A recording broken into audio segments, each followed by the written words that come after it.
this round of negotiation concerning the Abu Sayyaf hostage case between Indonesia and Philippines. First, the counsel from the two parties are given 5 minutes each to portray their case overview and their stance towards the dispute. Then, the court is given a total of 25 minutes of negotiation session, by which both parties are given the discretion to ask questions over claims, to compromise, and other significant means to conclude the negotiation, so long as each speech does not extend over 3 minutes. Lastly, each party is given 5 minutes each to make conclusion and sum up the result of the negotiation. Hence, we shall start this round of negotiation. I call upon the Council of Indonesia to first deliver their case overview.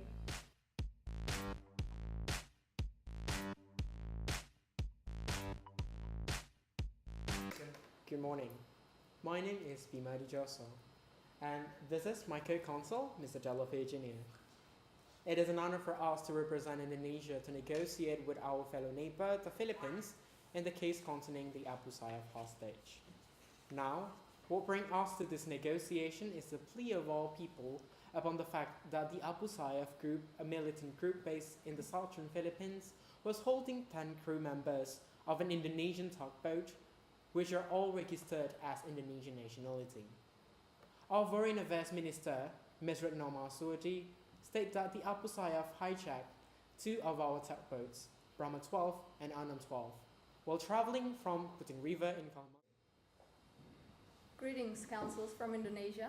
My name is Anggraini Sampurna, and I'm the representation of Philippines, here with my co-counsel, Christian.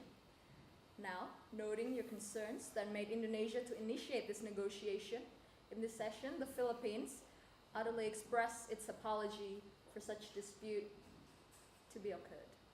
However, the extremist group Abu Sayyaf has acted such malevolent act not only against the Indonesian citizens, but they had also harmed our citizens. The Philippines had launched various military and judicial counterattack to the Abu Sayyaf group, but nothing had worked. Further, they're taking the hostage to encompass other Southeast Asian citizens, including Indonesian citizens.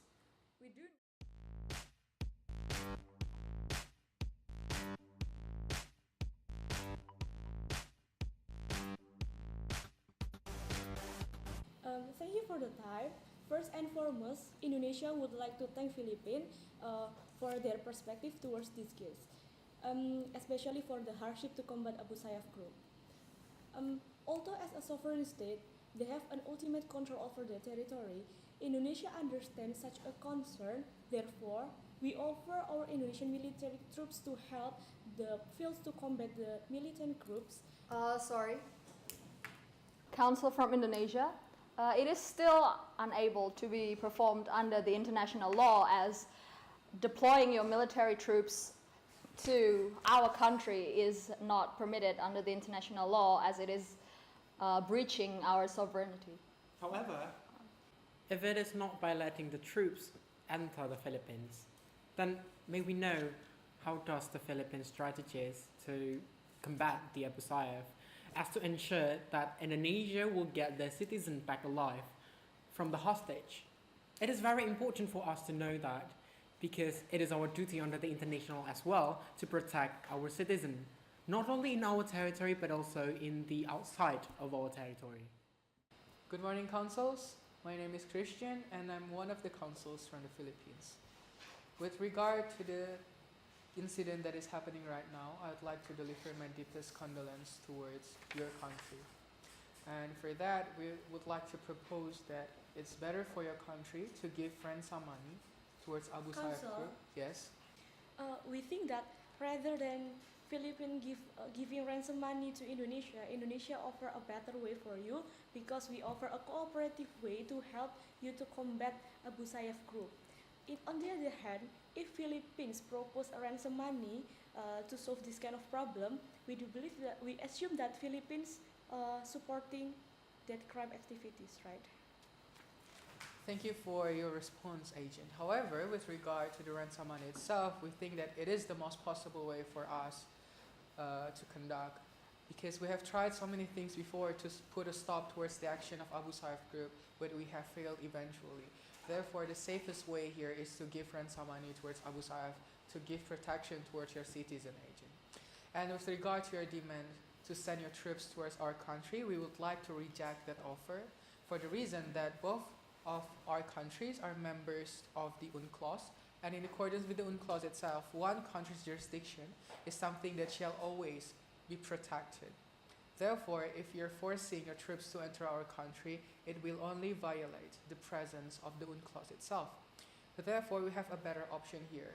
Even though right now we cannot solve this problem, but we believe that in the near future we will work together with the international organization, probably like Security Council, to help us tackle the presence of Abu Sayyaf group and to put it. This is the end of the negotiating session. Now both parties are given 5 minutes each to deliver their concluding remarks, starting from Indonesia.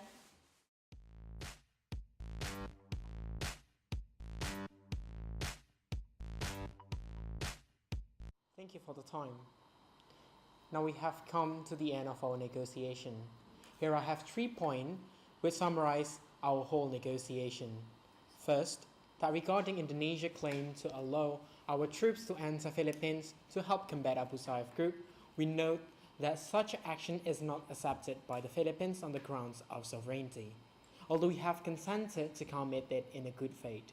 Second, we note that the Philippines are to conduct as to return our citizen in hostage alive within 60 days counted from this very moment, as well as ensuring the fulfillment of their human rights immediately. Indonesia shall take this as an agreement, and as well as this breach of agreement means that Philippines has committed internationally wrongful act. Subsequently entails international obligation. In the third, in light of the need to pay ransom money, Indonesia has instanced that we refuse to pay the ransom money as it is not our obligation to do so. In the end, Indonesia thanked Philippines for their willingness to negotiate in good faith with Indonesia. And I hope that we made our stance clear enough, and we plead to the Philippines to conduct it accordingly. Thank you. Thank you. As Indonesia already expressed their conclusions, the Philippines will now express our conclusions in 3 main points. The first one regarding deploying your military troops in our country, the Philippines do not accept such proposal as it is breaching the sovereignty under the international law. And the second one, the Philippines offer a solution to liberate your citizens from the hostage situation by giving ransom money that is 50 million pesos, as been stated before. And the third one, the Philippines will ask for help from the Security Council or other international organizations to combat these Abu Sayyaf situations.